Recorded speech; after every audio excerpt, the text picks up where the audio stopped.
Hello everyone, once again a very warm welcome to all of you. जैसा कि हमने आपसे वादा किया था कि हम लोग जो है अपना जब वीडियो सेशन शुरू करेंगे सॉल्यूशन सीरीज, तो सबसे पहली जो बुक लेकर चलेंगे सर, मैंने कहा था आपसे कि हम लेकर चलेंगे गुप्ता एंड गुप्ता साहब को। मैं ये बुक क्यों लेकर चल रहा हूं, मुझसे बहुत सारे लोग पूछ भी सकते हैं या बहुत सारे बच्चे कह सकते हैं कि सर ये वाली किताब क्यों लेकर चल रहे हैं आप दूसरी कोई बुक क्यों नहीं लेकर चल रहे हैं।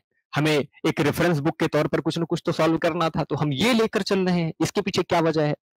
देखो साहब, ऐसा है कि सिविल इंजीनियरिंग का बच्चा हो और उसे गुप्ता एंड गुप्ता ना पता हो, इफ यदि वो कॉम्पिटेटिव एग्जाम की प्रिपरेशन कर रहा है तो डैम श्योर है कि इस बुक का नाम उसे पता होगा, क्योंकि उसको ये पता था कि सर ये बुक जब पहली बार आई थी 1992 में, 1992 से लेके 2014, मैं डायरेक्ट लिख रहा हूं, ये यहां तक की स्थिति में 2014 तक की स्थिति में ऐसा था ना सर कि अगर गुप्ता एंड गुप्ता से क्वेश्चन नहीं आया तो लोग ये मानते थे कि पेपर ही नहीं बना है। लोगों का ये मानना था कि पेपर ही नहीं बना है। क्यों? क्योंकि सर इस बुक के क्वेश्चन इतने कॉन्सेप्चुअल और इतने बेहतरीन हैं कि अगर आप नहीं पढ़ते हैं तो एग्जाम के लिए बड़ा आपके डिमेरिट साबित हुआ करता था। तो लड़का मोस्ट ऑफ द टाइम तो क्या करते थे, तुम्हारे सीनियर लोग या आपके जो पहले सहपाठी रह चुके हैं, जो सिलेक्टेड हो चुके हैं, वो इन किताब को ही रट जाते थे पूरा। और 2014 तक ऐसी स्थिति थी कि सर इस किताब को रट लेने से भी लड़का पास हो जाता था। लेकिन 2014 के बाद ढेर सारे ऑब्जेक्टिव नए नए मार्केट में आ रहे हैं। नए objective in the sense concept वही है, क्वेश्चन पूछने का तरीका और कुछ नए अपडेटेड चीजें पूछ रहे हैं आपसे, तो वो भी काम आएंगी और ये भी काम आएगा। और इसलिए मैंने गुप्ता एंड गुप्ता के आरसीसी सेगमेंट को, आरसीसी का सेगमेंट मैं लेकर चलूंगा जिसमें लगभग 446 क्वेश्चन इस एडिशन में है। कितने हैं? 446 ऑब्जेक्टिव्स हैं इस सेक्शन में, मैं ये लेकर चलूंगा। लेकिन आपसे एक वादा करता हूं कि मेरा उद्देश्य कभी ये 446 प्रश्न पढ़ाना नहीं होगा। हम इसे डिटेल डिस्क्रिप्टिव वे में देखेंगे कि कितने और प्रश्न इन प्रश्नों पर बन सकते हैं, हम वो देखेंगे।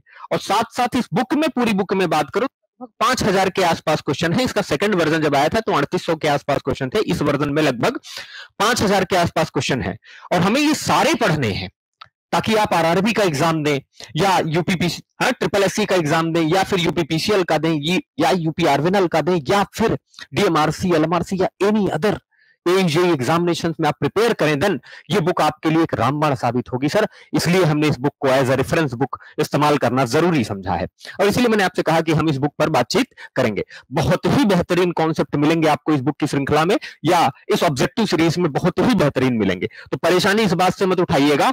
हम लोग के पास जो क्वेश्चंस का भंडार है वो कौन सा लेकर चलना है सर, तो हमने आपको बता दिया है कि हमारे पास जो क्वेश्चंस हैं आरसीसी लेकर चलना है और आरसीसी में लगभग 446 प्रश्न है। और कभी ये उद्देश्य नहीं होगा कि भाई हम 446 प्रश्न करें, उद्देश्य ये होगा कि हम 446 तो पढ़े ही पढ़े, साथ साथ हम जो नए प्रश्न बन सकते हैं उन 446 के कॉन्सेप्ट पर उन्हें भी समझें, उन्हें भी जानें और जो पीछे थ्योरीज हम इतने सारे लेक्चर्स में पढ़ रखे उन्हें जस्टिफाई करें। ठीक, तो चलिए देर न करते हुए शुरू करते हैं। इस बुक का एक इंडेक्स पेज मैं ले आया हूं आपके लिए। इस इंडेक्स पेज में कितने चैप्टर हैं इसके लिए मैं ये ले आया हूं ताकि आप देख लें कि इंडेक्स पेज में क्या क्या है आपके। ठीक, इंडेक्स पेज में बात करो तो फ्लूइड मैकेनिक्स है, सर्वेइंग है, इरिगेशन इंजीनियरिंग है, highway engineering, railway engineering, environment, construction planning and management है, सॉइल मैकेनिक्स यानी जियो टेक्निकल एंड फाउंडेशन इंजीनियरिंग है, बिल्डिंग मटेरियल है, स्ट्रेंथ ऑफ मटेरियल है, अप्लाइड मैकेनिक्स एंड ग्राफिक्स है, स्ट्रक्चर एनालिसिस है, डिजाइन ऑफ स्टील स्ट्रक्चर है और ये रहा अपना वो सब्जेक्ट चैप्टर 14 के नाम से design of reinforced and pre stressed concrete. इसी को हमें जो है RCC and pre stressed concrete, इसी को हमें कंप्लीट करना है, इसी सेगमेंट को हमें लेकर आगे बढ़ना है आज। ठीक, अब आइए सर, इसके आगे भी इसमें चैप्टर है, एयरपोर्ट इंजीनियरिंग है, डिजाइन ऑफ मैसोनरी स्ट्रक्चर्स है, डॉक्स हार्बर इंजीनियरिंग है, टनल इंजीनियरिंग है, ये सब्जेक्ट आपको यहां देखने को मिलेंगे। ठीक, तो हम कोशिश करेंगे कि जितने अधिकतम सब्जेक्ट आपके लिए लेकर चल सके लेकर चलें और कोई भी समस्या की बात ना हो। ठीक, तो चलिए सर, अपना सेगमेंट मैंने आपको बता दिया, अब आते हैं इसके प्रश्नों पर। प्रश्न बहुत ही बेहतरीन है और अलग अलग तरीके के हैं। जैसे ये प्रश्न है, पहला प्रश्न, फर्स्ट क्वेश्चन देखिए, क्वेश्चन क्या कह रहा है, क्वेश्चन देखिए, क्वेश्चन कह रहा है, question number 1, to determine the modulus of rupture the size of test specimen used is. पहला ही प्रश्न है, मैं जब थ्योरी भी पढ़ाता हूं तो मैं बताता रहता हूं कि हाँ ये क्वेश्चन यहां देखने को मिलेगा। तो आइए बात करते हैं फ्लेक्सरल स्ट्रेंथ या मॉडुलस ऑफ रप्चर। हम देखो इसी को जानते हैं फ्लेक्सर स्ट्रेंथ, हाँ, फ्लेक्सर स्ट्रेंथ और मॉडुलस ऑफ रप्चर और बेंडिंग टेंसाइल स्ट्रेंथ, किस नाम से? Bending tensile strength. आप इसका नोटेशन जो इस्तेमाल करते हैं वो नोटेशन आप इस्तेमाल करते हैं एफसीआर। क्या नोटेशन इस्तेमाल करते हैं? FCR. This is the standard notation जो हम अडॉप्ट करेंगे, ठीक। आईएस कोड में जो हमारे दिया है हम वही लेकर चलेंगे। अच्छा, अब ये है क्या? तो आप कहते हैं कि कंक्रीट की बेंडिंग में मैक्सिमम स्ट्रेंथ क्या कहलाती है? एफसीआर कहलाती है, यानी maximum tensile strength of concrete in bending is known as FCR या मॉडुलस ऑफ रप्चर या फ्लेक्सरल स्ट्रेंथ। तो नाम से भी क्लियर है। अब यहां सर मुद्दा आता है कि इसे हम पता कैसे करते हैं। तो मेथड्स टू डिटरमाइन,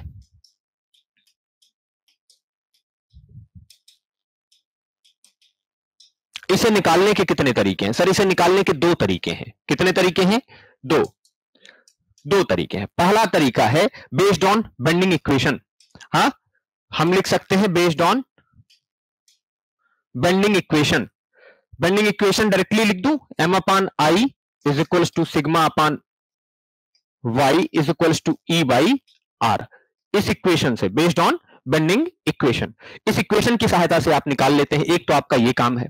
दूसरा जो तरीका है, हाँ, second way, that the according to IS 516। कौन सा? आईएस 516। इसके अकॉर्डिंग हम पता करते हैं। आईएस 516 के अकॉर्डिंग दो तरीके हैं आपके पास, इन दोनों में से किसी तरीके से निकाल सकते हैं।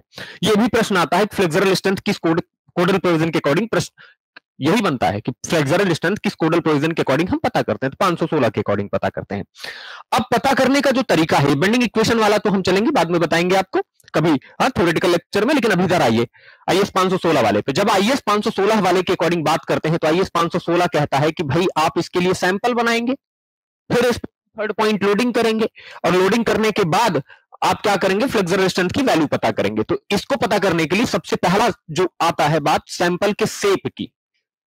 किसकी आती है? सैंपल के शेप की। जो सैंपल बनाएंगे आप टेस्ट के लिए, जो सैंपल बनाएंगे उसका शेप क्या रखें? तो शेप रखा जाता है सर रेक्टेंगुलर। क्या रखते हैं? रेक्टेंगुलर। लेकिन रेक्टेंगुलर कहना इसे ठीक नहीं होगा, इसलिए हम क्यूबॉइडल कहते हैं। क्या कहते हैं? क्यूबॉइडल कहते हैं। अच्छा, तो मतलब आप ऐसा शेप एडॉप्ट करना चाह रहे हैं, ऐसा, हाँ, कैसा? Cuboidal type.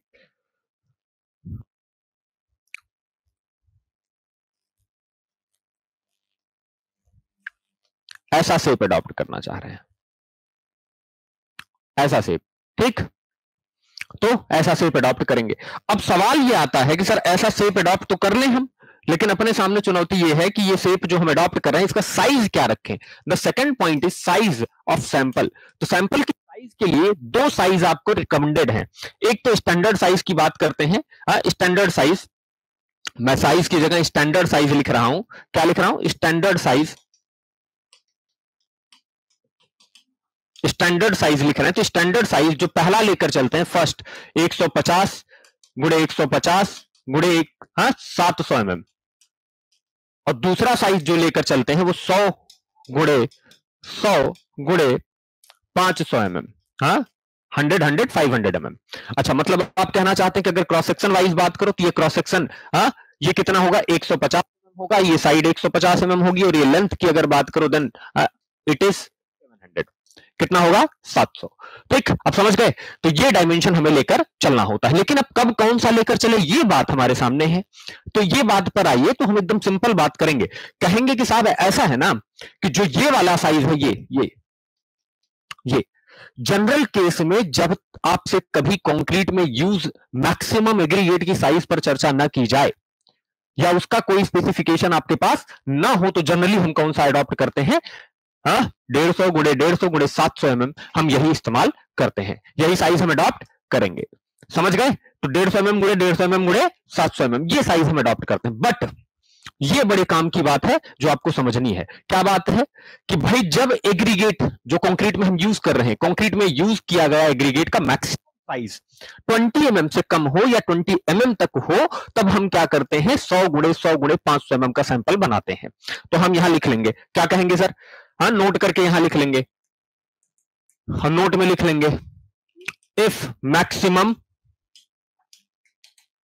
Size of core segregate used is limited to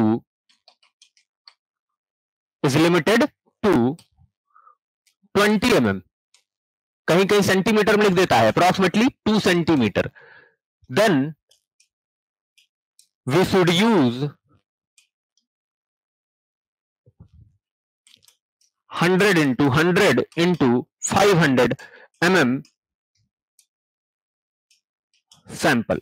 तब हम ये वाला सैंपल अडॉप्ट करेंगे, अदरवाइज जब तक साइज की बात ना करे तब तक आपको 150 वाला सैंपल ही लेकर चलना है, आपको यही वाला अडॉप्ट करके चलना है। अब अपने प्रश्न पर वापस आइए, बहुत ज्यादा इलैबोरेट नहीं करते हैं इसे, प्रश्न पर वापस चलते हैं। प्रश्न पर वापस आइए तो यहां देखने को मिलता है, क्या देखने को मिलता है, to determine the modulus of rupture the size of test specimen used is, कह रहा मॉडुलस ऑफ रप्चर निकालने के लिए जो टेस्ट स्पेसिमेन का साइज लेंगे वो क्या होगा। अब देखो प्रश्न है तो जवाब में देखो, जवाब में है 100 150 गुणे 150 गुणे 500 mm, 100 गुणे 100 गुणे 700, 150 700, 100 100 500, ये भी है और ये भी है। अब कौन सा सही दे, सी डी दोनों सही लग रहा है सर, क्योंकि दोनों सही है, लेकिन वास्तविकता क्या है कि जब तक कंक्रीट में यूज्ड मैक्सिमम कोर सेग्रीगेट की साइज पर चर्चा ना करे तब तक 100 100 500 पर चर्चा नहीं करनी है। हाँ समझ गए, यानी हमारा जो जवाब होगा यहां, हमारा जो जवाब होगा यहां वो क्या होगा सर, हमारा जो जवाब होगा यहां वो क्या होगा, अगर हम इस पर आए तो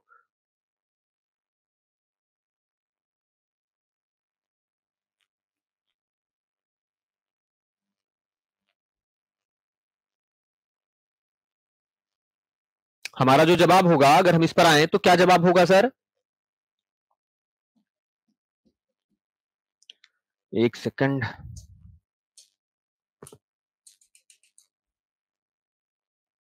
क्या जवाब होगा, हाँ क्या जवाब होगा सर, हमारा जवाब कितना होगा, अगर हम इस पर चर्चा करें तो हमारा जवाब क्या होगा, क्या कह सकते हैं कि सर ये वाला जवाब तो नहीं होने वाला है, ये वाला जवाब तो नहीं होने वाला है, फिर कौन सा होने वाला है, अगर बात करो तो 100 गुणे 150 गुणे 150 गुणे 700 mm, यही हमारा जवाब होने वाला है। वजह क्या है, वजह क्या, क्योंकि एग्रीगेट की मैक्सिमम साइज पर बात नहीं किया है, और नहीं किया है then you should choose 150 150 700 mm sample. ठीक, तो ये कहानी यहां की थी जो जिस पर मैं आपसे बातचीत कर ही रहा था। इसमें कुछ गड़बड़ हो गई है,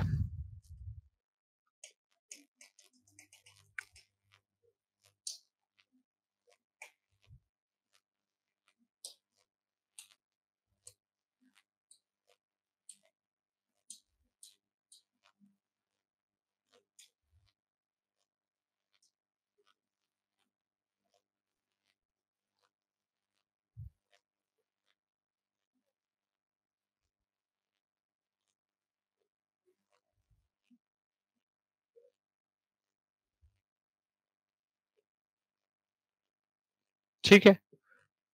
अब आइए सर, इसी पर चर्चा कर रहे थे हम लोग, तो ये तो हमने आपको बता दिया कि कौन सा साइज अडॉप्ट करना है, लेकिन आईएस 456, हाँ अगर बात करें तो वैल्यू देता है, हाँ बट अकॉर्डिंग टू आईएस 456, देखो आईएस 456 2000 क्या कहता है, देखो भैया ऐसा है कि कंक्रीट की जितनी भी स्ट्रेंथ है वो सब उसके कंप्रेसिव स्ट्रेंथ से ही रिलेटेड है, और कंप्रेसिव स्ट्रेंथ के रिलेशन में ही आप वो वाला टेस्ट कर लीजिए कंप्रेसिव स्ट्रेंथ वाला, और बाकी स्ट्रेंथों को उसी के हिसाब से क्या करिए सर, पता कर लीजिए। तो हम अगर यहां आए तो आईएस 456 अपने आर्टिकल 6.2 में कहता है कि फ्लेक्सरल स्ट्रेंथ यानी एफसीआर बराबर 0.7 रूट ओवर एफसीके होगा, ये आपको आईएस 456 बताता है, ये रिलेशन आपको बताता है, यही रिलेशन आपको इस्तेमाल करना होता है।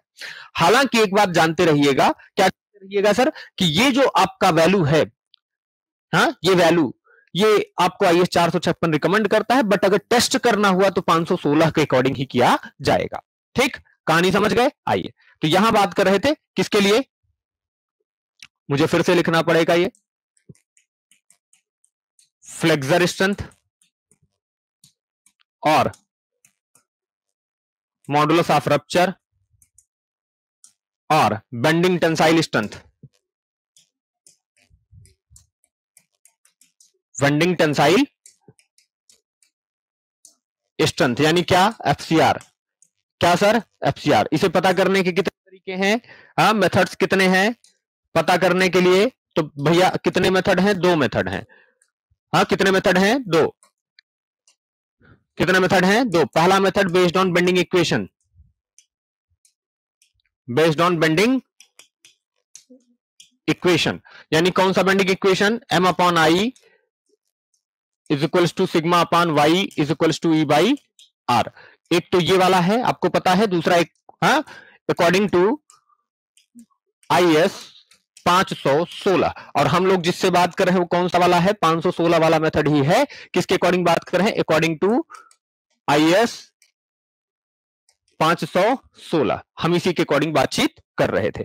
तो आपको अब कहानी ये समझ में आ गई होगी। आई होप कि अब समझ में आ गया होगा कि कैसे लेकर चलना है। और क्यों सर 150 ही जवाब सही है, ये वाला क्यों नहीं सही हुआ? तो ये वाला क्यों नहीं सही हुआ, इस कहानी को मैंने आपको एक्सप्लेन कर दिया है।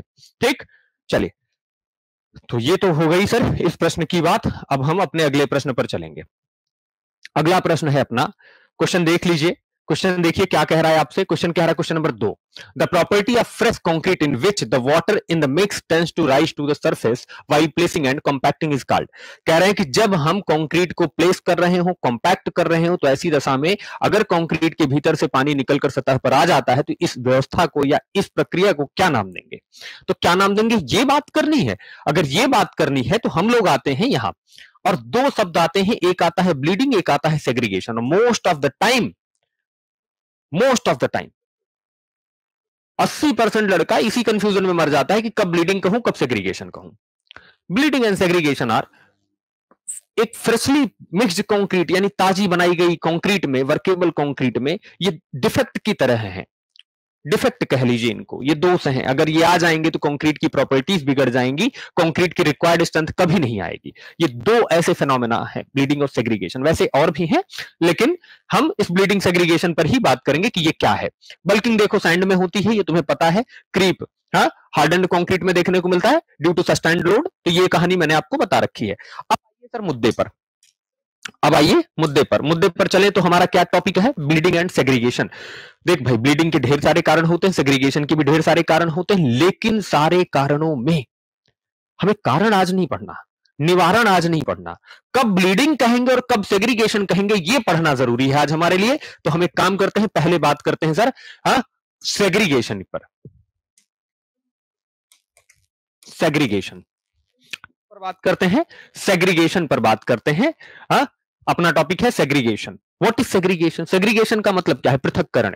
किस चीज का पृथक्करण? भाई कंक्रीट एक मिक्सचर है, होमोजीनियस मिक्सचर अगर हम बनाते हैं तो होमोजीनियस बनाने का प्रयास करते हैं, और जो कि मिलकर बनी होती है। किससे किससे मिलकर बनी होती है सर? उसमें होता है सीमेंट, उसमें होता है फाइन एग्रीगेट, उसमें होता है कोर्स एग्रीगेट, और उसी में होता है क्या सर? वाटर। जनरल, सामान्य कंक्रीट में इतनी चीजें तो होती ही होती हैं। हम कह रहे हैं कि ताजी मिलाई गई कंक्रीट से सारे इंग्रेडिएंट का एक दूसरे से सेपरेट आउट हो जाना सेग्रीगेशन कहलाता है। यानी सीमेंट अलग हो गया, फाइन एग्रीगेट अलग हो गया, कोर्स एग्रीगेट अलग हो गया, और वाटर अलग हो गया, तो ये व्यवस्था क्या कहलाती है? सेग्रीगेशन। जैसे फॉर एग्जांपल, ये कंटेनर है, उस कंटेनर में कंक्रीट हमने डाली थी, लेकिन हमने ओवर कंपैक्शन कर दिया, और ओवर कंपैक्शन की वजह से कोर्स एग्रीगेट यहां कहीं नीचे बैठ गया, फाइन एग्रीगेट इसके ऊपर आ गया, सीमेंट इसके ऊपर आ गया, एंड वाटर जो है वो सबसे ऊपर आ गया, और सबके सब सेपरेट आउट हो गए। और जब सबके सब सेपरेट आउट हो गए, इस तरह का सेपरेशन जब देखने को मिलेगा, सारे सेपरेट आउट हो चुके हैं, तब ये क्या कहलाएगा? सेग्रीगेशन कहलाएगा। तो सेग्रीगेशन की पहली व्यवस्था है, केस 1। इसको क्या लिख दूं मैं? केस 1, कि जब सारे के सारे इंग्रेडिएंट क्या कर जाएं, एक दूसरे से अलग हो जाएं फ्रेशली मिक्स्ड कंक्रीट से, तब इस व्यवस्था को या इस विधा को हम क्या नाम देंगे? सेग्रीगेशन। लेकिन इसकी एक दूसरी दशा भी है। देख भाई, सेग्रीगेशन कंक्रीट में ही नहीं होता, मोर्टार में भी होता है। हाँ, तो जब सारे इंग्रेडिएंट एक दूसरे से सेपरेट आउट हो जाए तो ऐसी अवस्था देखने को मिलेगी। It is generally occurs due to over compaction. एक तो ये है, प्लेसिंग हाइट अधिक रखने की वजह से भी हो सकता है। तो ये व्यवस्था हमें सेग्रीगेशन की इन कारणों से देखने को मिलती है। सेग्रीगेशन के ढेर सारे कारण हैं। कोर्स एग्रीगेट और फाइन एग्रीगेट के डेंसिटी या स्पेसिफिक ग्रेविटी में बहुत ज्यादा अंतर, ग्रेडिंग में बहुत ज्यादा अंतर, ये सारे कारण हो सकते हैं। ठीक, अच्छा, अब बात करते हैं हम इधर दूसरे केस पर, केस 2, सेग्रीगेशन की एक दूसरी अवस्था। केस 2, सेग्रीगेशन का ही केस 2। देख भाई क्या क्या होता है, आपने कहा अरे यार सर वो क्या बोलते हैं उसको, सीमेंट होता है, अच्छा, प्लस फाइन एग्रीगेट होता है, प्लस वाटर होता है, प्लस कोर्स एग्रीगेट होता है, इतनी चीजें होती हैं। हमने कहा सर हाँ कंक्रीट में जनरली तो कंक्रीट में इतना ही होता है। और इन तीनों को आप एक सम्मिलित रूप से अगर बात करें तो कहते हैं मोर्टार। क्या कहते हैं? मोर्टार। और ये रहा आपका कौन? Coarse aggregate. कौन रहा? Coarse aggregate. तो ताजी मिलाई गई कंक्रीट से जब मोर्टार से कोर्स एग्रीगेट अलग हो जाए तो इस विधा को भी हम क्या बोलते हैं? सेग्रीगेशन बोलते हैं। क्या बोलते हैं? सेग्रीगेशन बोलते हैं। तो इस विधा को भी हम क्या नाम देंगे सर?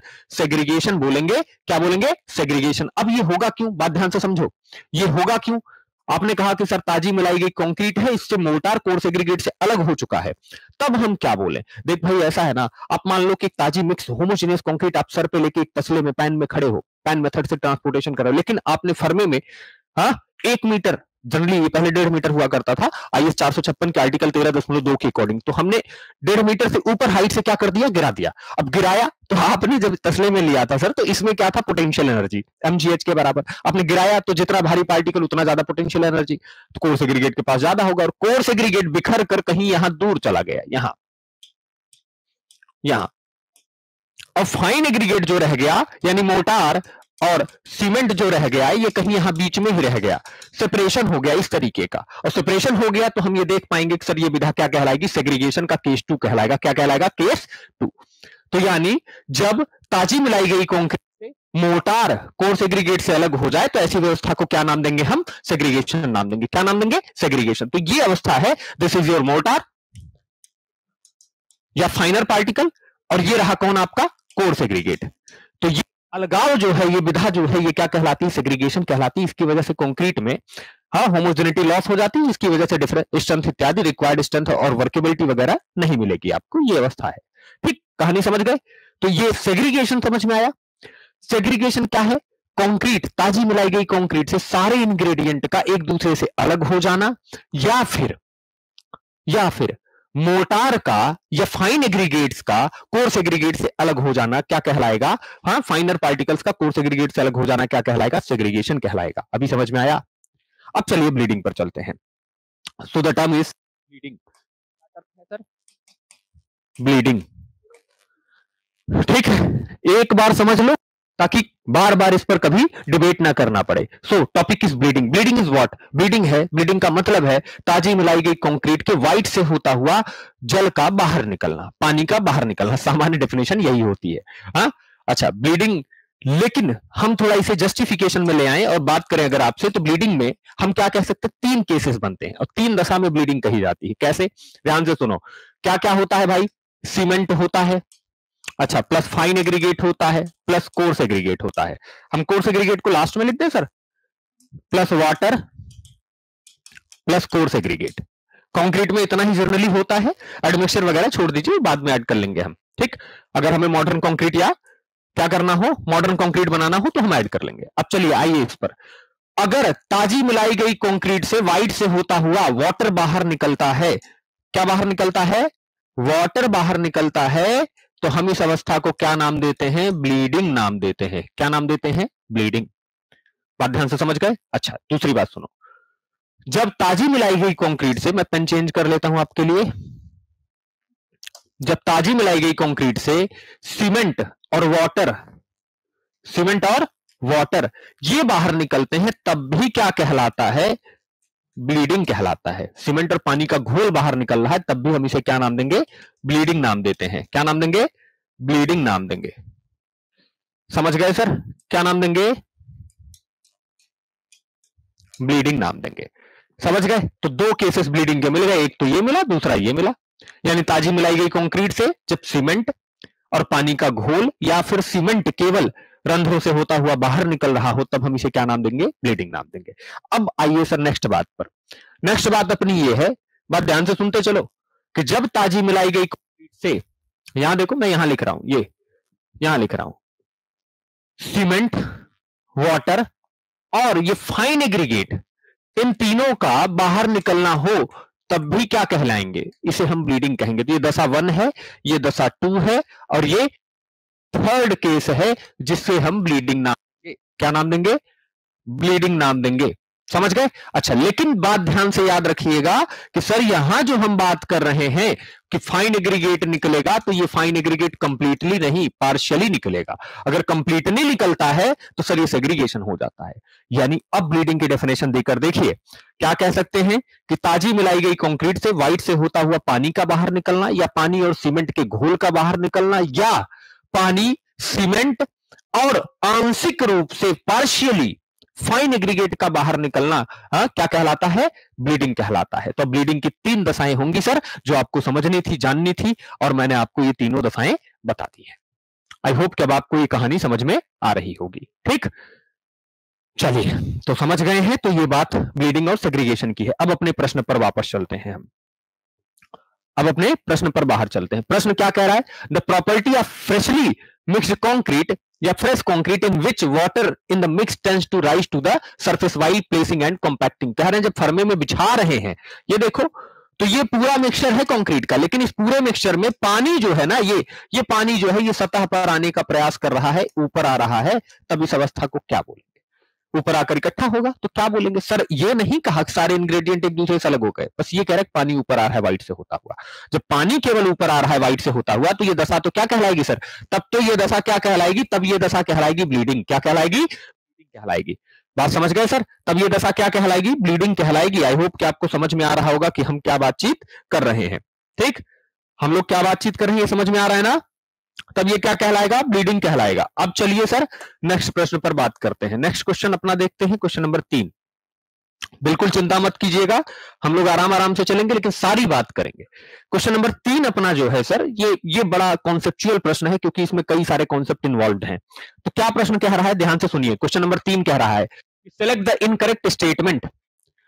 गलत विकल्प का चुनाव कीजिए। पहला गलत विकल्प कह रहे हैं कि lean mix bleed more as compare to rich one. कह रहा है लीन मिक्स में ब्लीडिंग ज्यादा होगी एक रिच मिक्स की तुलना में। अब बहुत सारे लड़का लोग होता है, उनको पता ही नहीं कि what is lean mix, what is rich mix. तो फर्स्ट ऑफ ऑल हम बात करेंगे लीन और रिच मिक्स की। लीन मिक्स क्या होता है? ऐसा कोई कंक्रीट का मिक्सचर जिसमें सीमेंट कंटेंट रिक्वायर्ड क्वांटिटी से कम डाला गया है। रिक्वायर्ड क्वांटिटी से कम डाला गया, तो ऐसे मिक्सचर को क्या नाम देते हैं? Lean mix. तो हम कहेंगे cement content is less than required। ये तो है आपका कौन? Lean mix. समझ गए? Now we have to talk on rich mix. किस पर बात करनी है? Rich mix. रिच मिक्स कौन सा मिक्स होता है? Cement content used is more than required. Cement content जितना रिक्वायर्ड है उससे ज्यादा इस्तेमाल करें तो रिच मिक्स बोलेंगे। क्या बोलेंगे? Rich mix. अब ध्यान से बात सुनो, कह रहे हैं कि भाई लीन मिक्स में ब्लीडिंग ज्यादा होती है as compare to rich mix. हमने कहा ठीक है, ज्यादा होती है। आप पूछेंगे कैसे? मैंने कहा देख भाई, ब्लीडिंग का मतलब क्या था? व्हाइट से होता हुआ पानी का बाहर निकला। अब रिच मिक्स है, तो रिच मिक्स में क्या होगा? सीमेंट कंटेंट ज्यादा होगा और व्हाइट्स को कंप्लीटली फिल किए होगा, तो पानी का बाहर निकल पाना पॉसिबल नहीं होगा, बड़ा मुश्किल से बाहर निकल पाएगा। स्टेटमेंट सही है? स्टेटमेंट सही है। इसका मतलब लीन मिक्स में ब्लीडिंग ज्यादा होगी, रिच मिक्स में कम होगी। स्टेटमेंट सही है ना? और हमसे क्या पूछा है? हमसे पूछा इनकरेक्ट बताइए। क्या बताइए? इनकरेक्ट बताइए। मैंने सर इनकरेक्ट बता लिया जाएगा। बात ध्यान से समझ लो, क्या पूछा है? पूछा है इनकरेक्ट बताइए। इनकरेक्ट, ये तो सही स्टेटमेंट है, तो ये गलत नहीं हो सकता। दूसरे पर आइए, bleeding can be minimised by adding pozzolana finer aggregate. कह रहे हैं ब्लीडिंग को हम कम कर सकते हैं पोजोलैनिक मटेरियल के रूप में, हम अगर पोजलाना का इस्तेमाल कर रहे हैं एडमिक्सचर के तौर पर या एग्रीगेट के तौर पर, फाइनर एग्रीगेट के तौर पर। देख भाई, पोजलाना का पार्टिकल साइज कितना होता है? 50 माइक्रोन के आसपास। ठीक, अगर देखो तो कोर्स एग्रीगेट कंक्रीट में हमेशा इसी पर डिजाइन हम लोग कर ही रहे थे। डिजाइन का कॉन्सेप्ट बेसिक पहला मेथड ही मिनिमम वाइड मेथड ही, फिर दूसरा मैक्सिमम डेंसिटी मेथड, ये सब इसी पर तो बेस्ड थे। क्या कॉन्सेप्ट था कि कोर्स एग्रीगेट में जितना वाइड होगा उसे फाइन भर लेगा, फाइन में जितना वाइड होगा उसे सीमेंट भर लेगा। लेकिन सीमेंट पार्टिकल का साइज 75 से 120 माइक्रोन के आसपास होता है ऑर्डिनरी पोर्टलैंड का। अब एक समस्या है कि भाई सीमेंट के भीतर जो वाइड होगा उसे कौन भरेगा? अगर उसे भी भर लें तो पूरी तरह कनेक्टेड वाइड्स की सीरीज खत्म हो जाएगी। और जब इंटरकनेक्टेड वाइड नहीं होगा, इसका मतलब क्या निकल के आएगा? सर इंटरकनेक्टेड वाइड नहीं है, इसका मतलब क्या है? इसका मतलब क्या है? इंटरकनेक्टेड वाइड नहीं है, इसका मतलब सीधा है कि ब्लीडिंग कम होगी।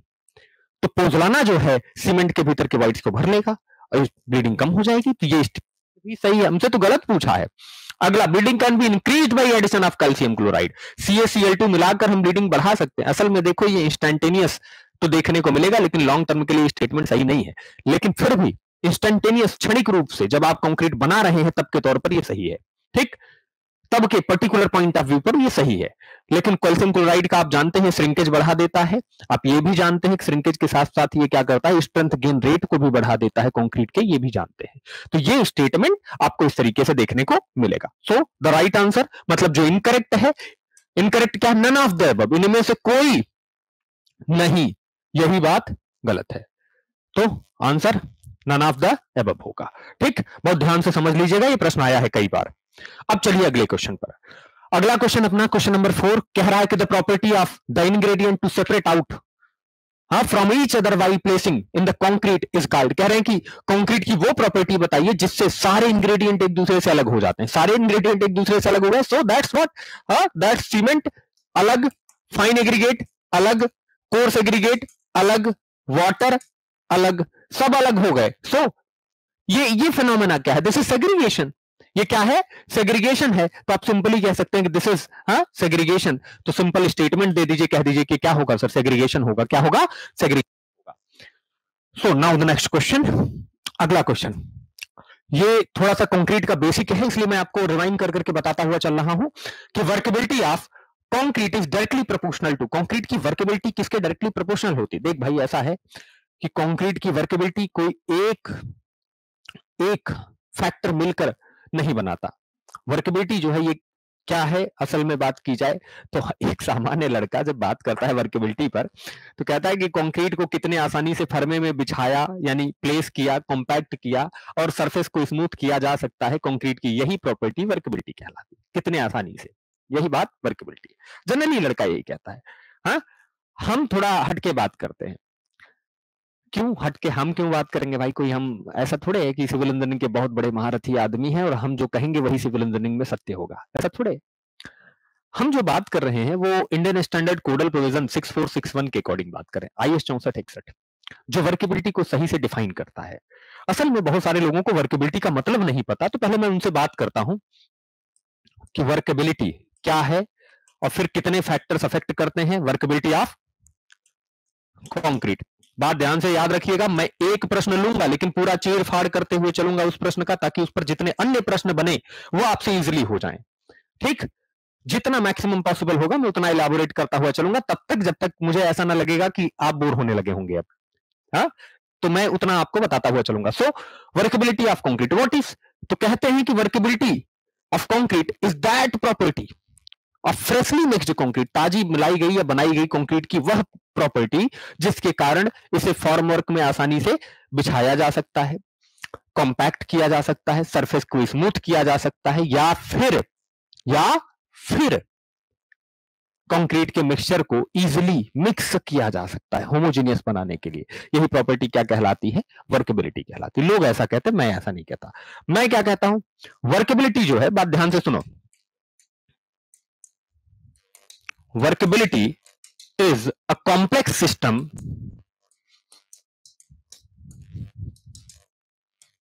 of consistency and homogeneity.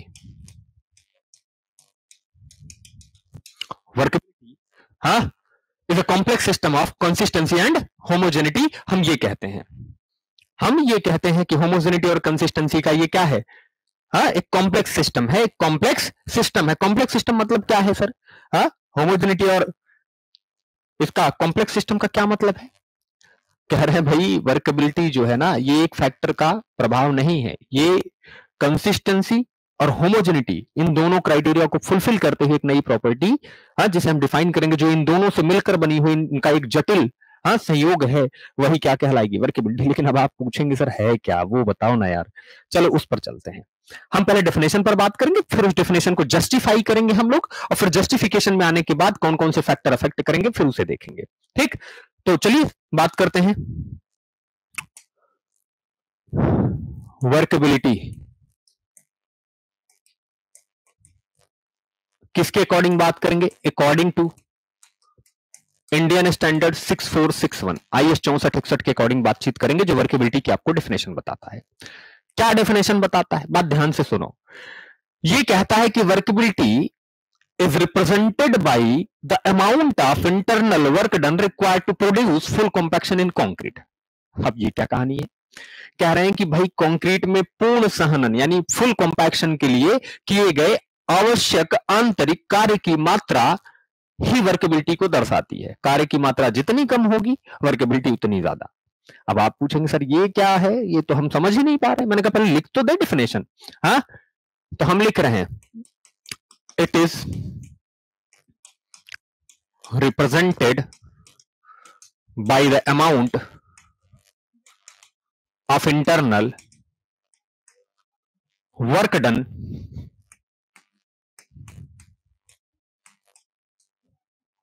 required to produce full compaction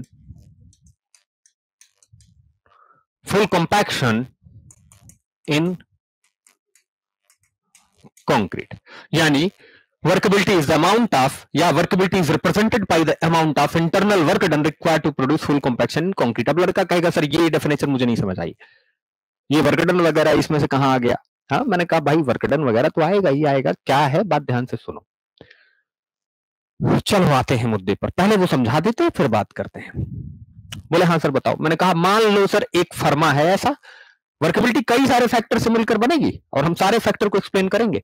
मान लो एक फर्मा है, मैंने इस फर्मे में आपको जो है हाँ ढेर सारे ये फर्मा था, थोड़ा सा मैं ऐसे बना लेता हूं केस 1 2 करके, केस 1 और एक यहां बना लेता हूं केस 2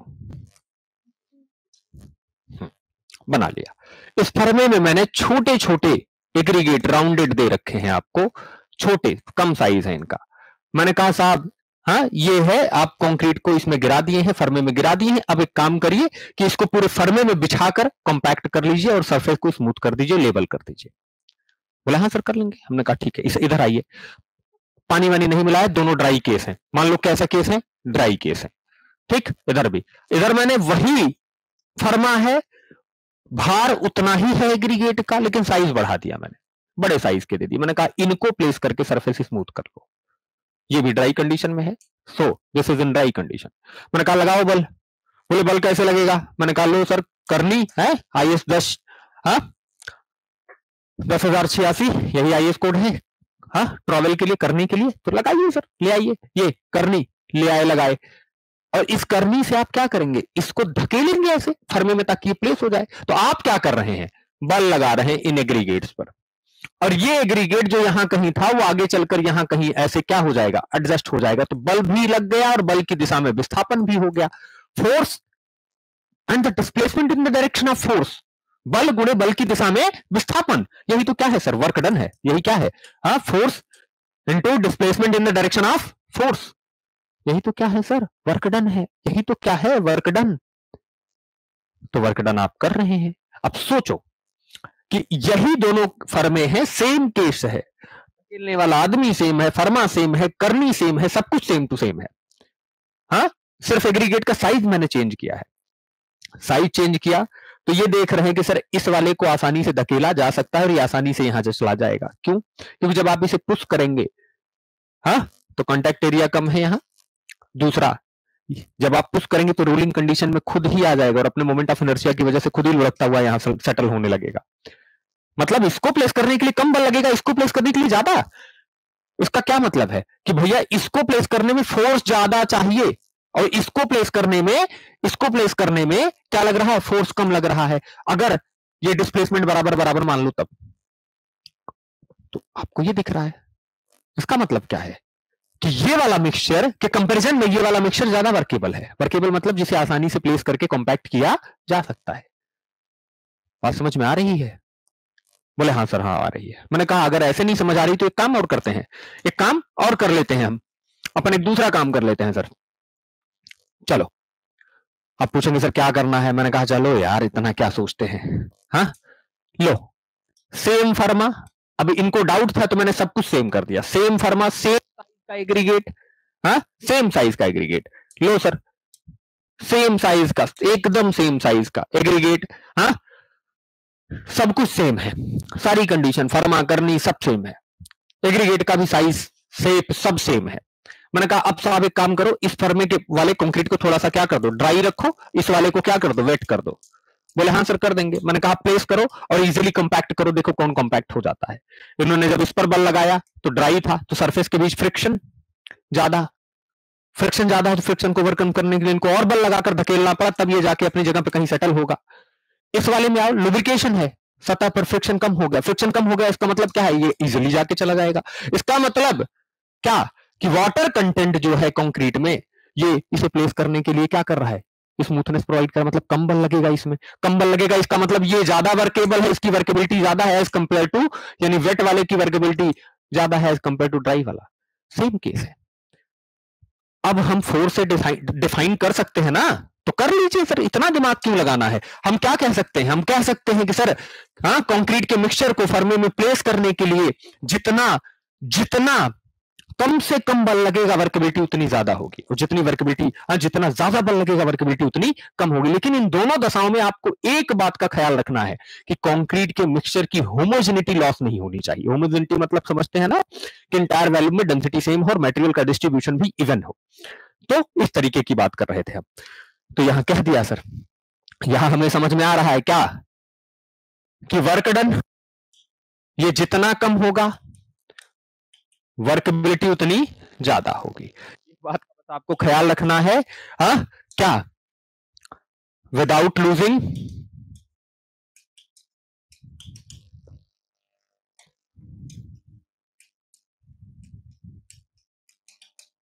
होमोजेनिटी, बिना होमोजेनिटी लॉस किए।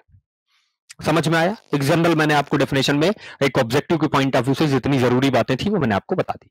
अब आइए सर बात करते हैं फैक्टर्स कौन कौन से हैं जो अफेक्ट करते हैं। तो मैं बता रहा हूं फैक्टर्स अफेक्टिंग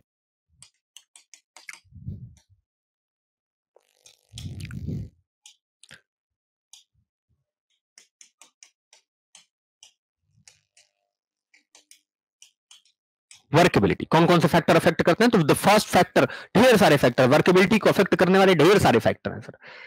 जैसे एक ही दरवाजे को मिलकर 15-20 लोग धकेल रहे हो, तो दरवाजा खुल रहा है बंद हो रहा है, तो लग रहा है कि उन 15-20 लोगों का सम्मिलित हाँ ग्रुप वर्क है, तो समझ में आ रहा है। एक काम कर लेते हैं ना अपन, अगर किसी एक का स्टडी करना है तो बाकियों को कहते हो भाई ऐसा है तुम रुक जाओ, तो हम इनको देख लेते हैं, यानी बाकी सबको कांस्टेंट मान के एक के एनालिसिस आप कर सकते हैं। जैसे हमारे गांव में क्या होता है कि ट्रैक्टर वैक्टर धकेलने आते हैं, जब स्टार्ट नहीं होता तो 100-200 लोग आते हैं और एक दो मेरी तरह भी जाते हैं, कहते भाई ऐसे उंगली लगाए रहते हैं, कहते देखो ट्रैक्टर वहां खिसक रहा है, बाकी लोग एकदम दम लगाए हुए हैं और हम बस उसे पकड़ के ऐसे देख रहे हैं। हाँ ठीक है, अगर तुम्हें जानना है कि वाकई में बल लगा रहा था या नहीं, तो काम कर लो ना भाई, बाकी लोग को बोल दो, 1 सेकंड के लिए बोल दो कि रुक जाओ, फॉर अ सिंगल सेकंड, और तैयार रखो कि कोई दुर्घटना से बचने के लिए स्थिति बनाए रखो कि हाँ बच जाए हम। तो देखोगे तो दिख रहा है कि हम तो बल ही नहीं लगा रहे, हम तो बस चिल्ला रहे थे कि धकेल दो आगे चला जाए, but I am not doing any work. यही तो स्थिति थी ना, यही तो थी ना। तो इसीलिए जब कभी एक का एनालिसिस करना हो तो बाकी को कांस्टेंट मान लो, और हमने यही करना है। तो ढेर सारे फैक्टर हैं, there are too many factors which affect the workability. हाँ वर्केबिलिटी कई सारे फैक्टर्स पर डिपेंड करती है, जिनमें पहला फैक्टर सबसे महत्वपूर्ण फैक्टर आता है वाटर कंटेंट। क्या आता है? Water content. वाटर कंटेंट पहला फैक्टर है सर। तो वाटर कंटेंट पहला फैक्टर है, तो तुमको ये पता है कि वाटर कंटेंट जितना ज्यादा होगा सर लुब्रिकेशन उतना ज्यादा हुआ होगा। इसका मतलब जब हम इसे धकेल रहे होंगे कंक्रीट को प्लेस करने के लिए, मिक्स करने के लिए, तो सर फ्रिक्शन कम होगा तो बल कम लगेगा, बल कम लगेगा तो वर्केबिलिटी ज्यादा होगी। इसका मतलब मैं कह सकता हूं कि वाटर कंटेंट डायरेक्टली प्रोपोर्शनल है वर्केबिलिटी के, कि वाटर कंटेंट जितना ज्यादा वर्केबिलिटी उतनी ज्यादा, वर्केबिलिटी उतनी ज्यादा। हम कह सकते हैं ना सर, दिमाग नहीं लगाइए, बस कह दीजिए।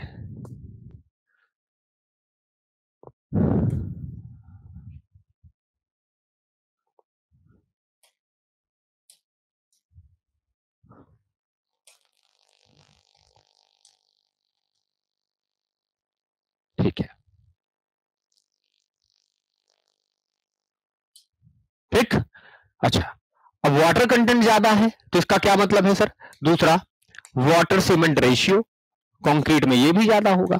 ये वाटर सीमेंट रेशियो को अलग अलग पढ़ने का प्रयास मत कीजिएगा, जब भी पढ़िएगा इसे combined study as a water cement ratio ही पढ़िएगा।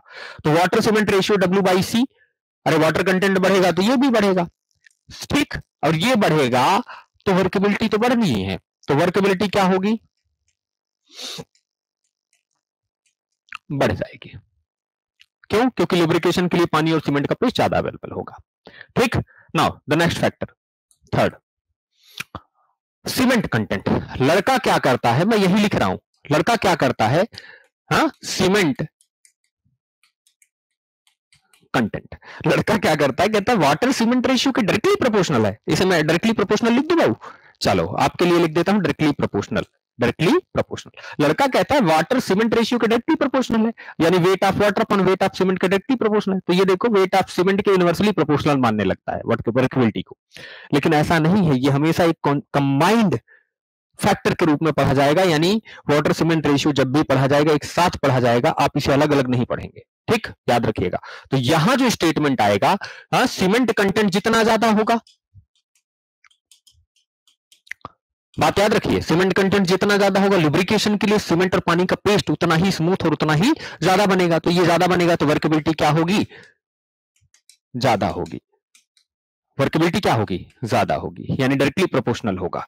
लड़का क्या करता है सर? इनवर्सली प्रोपोर्शनल लिखने लगता है। वजह क्या है? वो सोचता है यहां weight of water upon weight of cement है, तो वेट ऑफ सीमेंट के इनवर्सली प्रोपोर्शनल है ना। भाऊ ऐसा ना पढ़िएगा, हाँ, ऐसा मत पढ़िएगा। आप हमेशा क्या कहिए? डायरेक्टली प्रोपोर्शनल है। क्या है? डायरेक्टली प्रोपोर्शनल है, ठीक।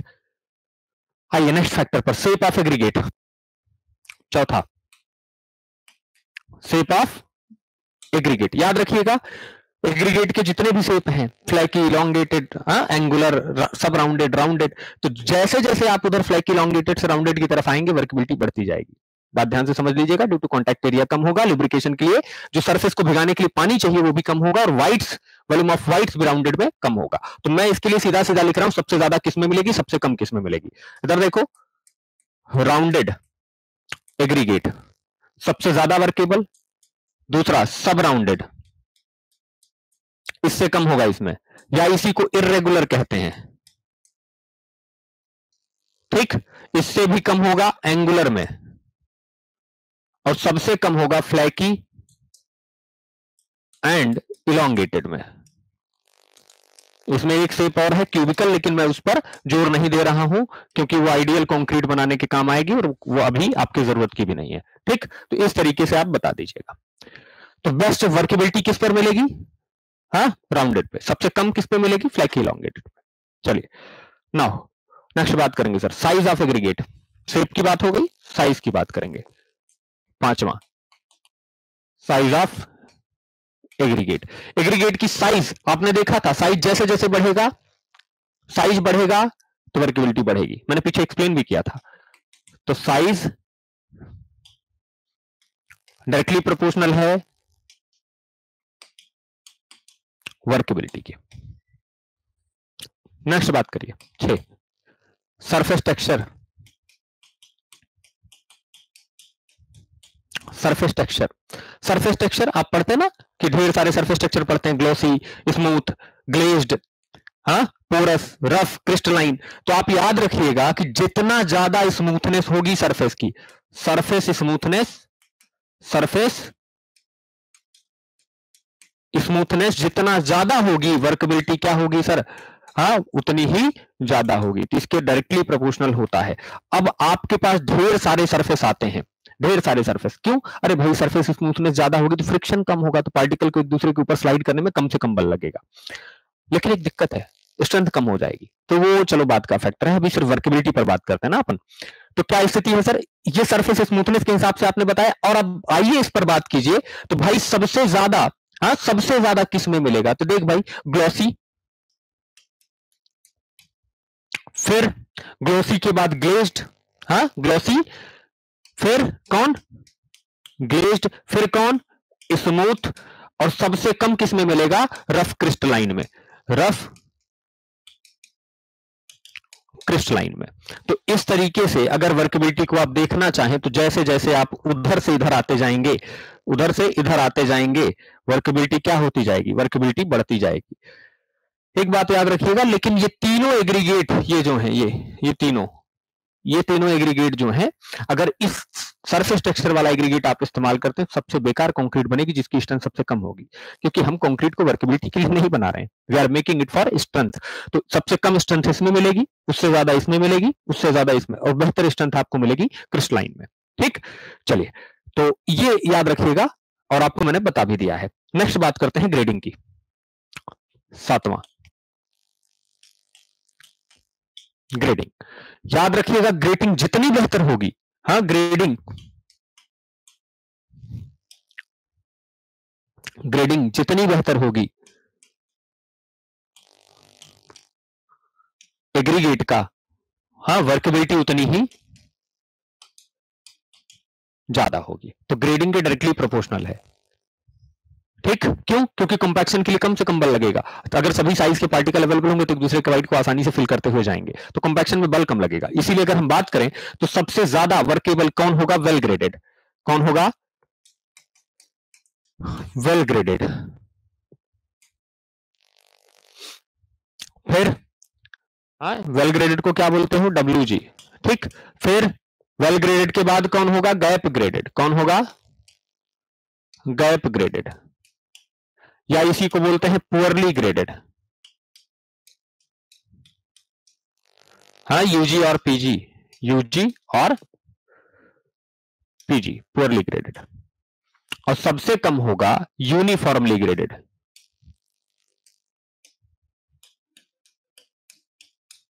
ठीक, तो ये जानते रहिएगा।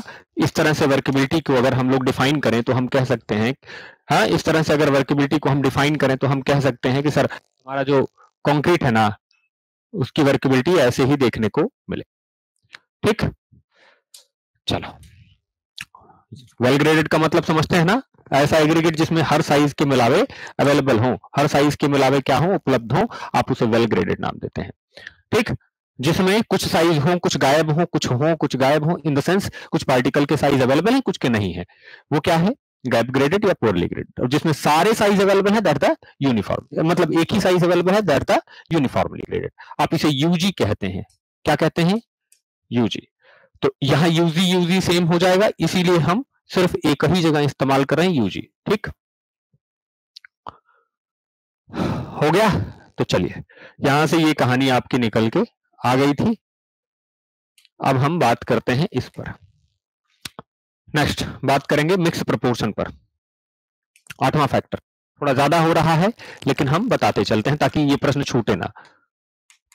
मिक्स प्रोपोर्शन मतलब क्या? एग्रीगेट अपॉन सीमेंट का ratio, aggregate divided by cement. ये जो रेशियो है, इस रेशियो को कहते हैं मिक्स प्रोपोर्शन। और मिक्स प्रोपोर्शन क्या होगा भैया? एग्रीगेट जितना ज्यादा सीमेंट कम, तो ये रेशियो क्या होगा? बढ़ेगा। अगर ये रेशियो बढ़ता है तो याद रखिएगा वर्केबिलिटी क्या होगी? घटेगी। यानी हम ये कह सकते हैं कि इसके इनवर्सली प्रोपोर्शनल है कौन? वर्केबिलिटी इनवर्सली प्रोपोर्शनल है। कैसे है? इनवर्सली प्रोपोर्शनल है। क्यों? क्योंकि एग्रीगेट जितना ज्यादा होगा सर, लुब्रिकेशन के लिए सीमेंट और पानी का पेस्ट जितना कम होगा, वर्केबिलिटी उतनी ही कम होगी। तो ये देखो, स्थिति ऐसी बनेगी। इनवर्सली प्रोपोर्शनल होता है, यू शुड रिमेंबर, हमेशा याद रखना है आपको। नेक्स्ट बात करेंगे use of admixture. 9th, use of admixtures. Admixture का प्रयोग करने पर वर्केबिलिटी पर क्या इफेक्ट पड़ेगा? देख भाई, एडमिक्सचर होते नहीं, ऐड करना पड़ता है, अलग से मिलाते हैं हम। अलग से मिलाते हैं ना कंक्रीट में, बेसिक एलिमेंट थोड़े हैं ये। तो यहां आइए, रिक्वायर्ड प्रॉपर्टी डेवलप करने के लिए या किसी पहले से उपस्थित प्रॉपर्टी को इनहेंस करने के लिए आप एडमिक्सचर मिलाते हैं। और एडमिक्सचर के तौर पर अगर आप air entraining admixture, air entraining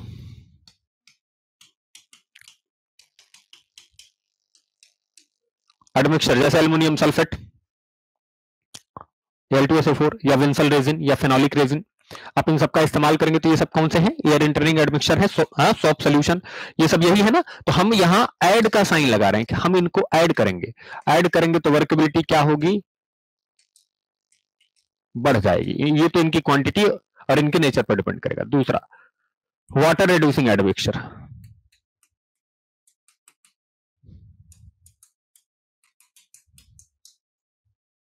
water reducing admixture like कौन कौन, like plasticiser, plasticisers, super plasticiser,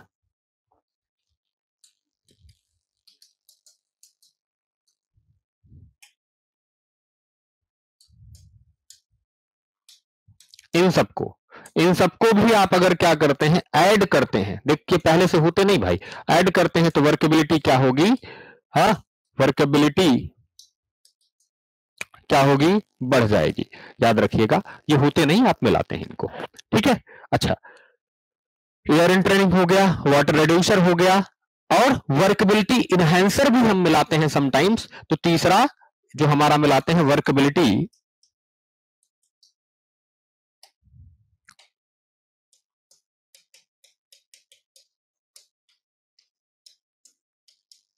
enhancer, अगर ये ऐड करते हैं तब भी वर्केबिलिटी क्या होगी, बढ़ जाएगी। तो ये स्थिति है एडमिक्सचर की। एडमिक्सचर जिस तरह का आप मिलाएंगे उसी तरह का इफेक्ट देखने को मिलेगा, लेकिन मोस्टली एडमिक्सचर जो मिलाते हैं हम वर्केबिलिटी एनहेंस करने के लिए मिलाते हैं। तो ये वाली स्थिति मैंने आपको समझा दी है। Now the next one, time of transit. ये कितने नंबर हो गया जी, 9 10। Time of transit, time of transit का मतलब कंक्रीट को जहां आप मिक्स किए हैं वहां से प्लेसिंग, हाँ प्लेसिंग जहां करनी है आपको, वहां तक ढो के ले जाने में जो समय आप लगा रहे हैं वो टाइम ऑफ ट्रांजिट आप उसी नाम से ले लेते हैं। तो टाइम ऑफ ट्रांजिट जितना ज्यादा समय लगाएंगे उससे होगा क्या कि सीमेंट जो कंक्रीट के भीतर वो हाइड्रेट होना शुरू करेगा, और हाइड्रेशन में पानी खर्च होना शुरू होगा। तो पानी जब कम हो जाएगा इसका मतलब वर्केबिलिटी कम हो जाएगी। यानी हम कह सकते हैं कि टाइम ऑफ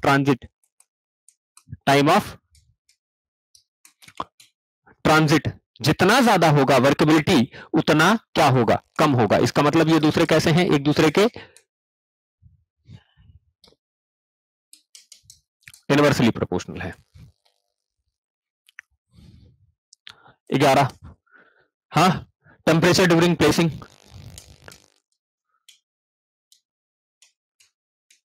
टेम्परेचर ड्यूरिंग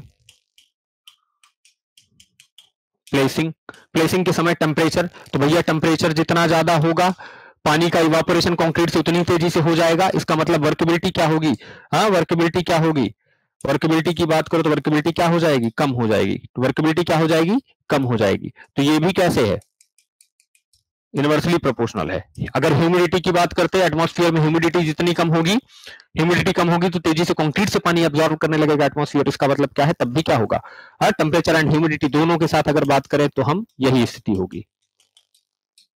ठीक, चलो नाउ द नेक्स्ट बात, लास्ट है। तो लास्ट है तो सर 12वां कोर्स एग्रीगेट और फाइन एग्रीगेट का रेशियो, कोर्स एग्रीगेट और फाइन एग्रीगेट का रेशियो। साहब ये रेशियो जितना ज्यादा होगा ना वर्केबिलिटी हाँ उतनी ही ज्यादा होगी। ठीक, तो ये इतने सारे फैक्टर्स हैं जो कंक्रीट की वर्केबिलिटी को अफेक्ट करते हैं, और हाँ जितने महत्वपूर्ण थे मैंने सारे ही एक्सप्लेन आपको कर दिए हैं। अब मुद्दे पर आइए कि ये तो अफेक्टेड है या ये बेहतर है, आपने ये जस्टिफिकेशन में बता दिया। अब वर्केबिलिटी निकालने के लिए आपके पास जो है कुल 5 मेथड हैं। जनरली 7 वैसे चलते हैं लेकिन 5 मेथड हैं, जिनमें आप पहला मेथड स्लंप मेथड, दूसरा स्लंप कोन मेथड कहते हैं आपसे, दूसरा जो है स्लंप टेस्ट, यानी पहला स्लंप टेस्ट, दूसरा कॉम्पैक्टिंग फैक्टर, तीसरा वीवी कंसिस्टोमीटर, चौथा फ्लो टेबल टेस्ट और पांचवा किली बॉल टेस्ट। तो इनमें कौन सा कब अडॉप्ट करना है, किस कंक्रीट के लिए अडॉप्ट करना है, ये आगे चलकर हम किसी दिन आपसे बात करेंगे किसी अन्य प्रश्न पे। ठीक है, चलिए तो यहां स्थिति ये है। तो इतने सारे फैक्टर्स हैं। आइए अब अपने प्रश्न पर वापस चले हम लोग। इतनी सारी बातें तो मैंने आपको बता दी, अपना ये प्रश्न कहां गया भाई, प्रश्न यहां है। चलिए, तो workability of concrete is directly proportional to, किसके डायरेक्टली प्रोपोर्शनल है, सीमेंट एग्रीगेट रेशियो, इसके इनवर्सली प्रोपोर्शनल है। Time of transit inversely proportional है। ग्रेडिंग ऑफ एग्रीगेट, हाँ सर इसके डायरेक्टली प्रोपोर्शनल, डायरेक्टली प्रोपोर्शनल किसके है, अब ग्रेडिंग ऑफ एग्रीगेट के। अब आपको समझ में आ रहा होगा। चलिए, तो ये कहानी हो गई। अब हम लोग बात करेंगे अपने अगले प्रश्न पर। अगला प्रश्न अपना क्या है, अगला प्रश्न अपना ये है, question number 6, workability of concrete is inversely proportional to, ये देखो इनवर्सली प्रोपोर्शनल कह रहा है, इनवर्सली किसके, टाइम ऑफ ट्रांजिट के इनवर्सली प्रोपोर्शनल है sir, air in the mix directly proportional, size of aggregate directly proportional है, इसके इनवर्सली प्रोपोर्शनल है। हाँ, इसीलिए मैंने ये प्रश्न बताया ताकि आप दो दो प्रश्न एक साथ समझ सकें। Next question, approximate value of shrinkage strand in concrete, shrinkage strand की वैल्यू, अप्रोक्सीमेट वैल्यू कंक्रीट में क्या होती है। हाँ, वैसे तो अगर श्रिंकेज की बात करो सो हाँ, लड़के को याद होता है श्रिंकेज स्ट्रैंड, इसकी वैल्यू लिख देता है 0.0003, ये सब जानते हैं, लिख लेते हैं। हाँ, 0.0003 लिख लेते हैं, कोई बड़ी बात नहीं है, 0.003 लिख लीजिएगा। लेकिन वी हैव टू टॉक कि सर ये 0.003 कैसे, हाउ, तो हम बात करेंगे सॉरस के नियम पर, हम बात करेंगे प्लास्टिक श्रिंकेज पर, हम बात करेंगे ड्राइंग श्रिंकेज पर, तब हम लोग की ये कहानी जस्टिफिकेशन में आएगी। तो आज के लेक्चर में दोस्तों 7 प्रश्न हम करेंगे, ठीक। लेकिन इन 7 प्रश्नों पर जितने अन्य प्रश्न बन सकते थे मैंने उन पर भी आपसे संभावित प्रश्नों पर भी चर्चा की है। आई होप कि आपको ये सारा लेक्चर समझ में आएगा और हम आपसे पूरे के पूरे प्रश्नों पर एक एक करके बातचीत करेंगे और आपके सारे डाउट्स कॉन्सेप्ट्स क्लियर करते हुए चलेंगे। चलिए, धन्यवाद, मिलते हैं आपसे नेक्स्ट लेक्चर में, धन्यवाद।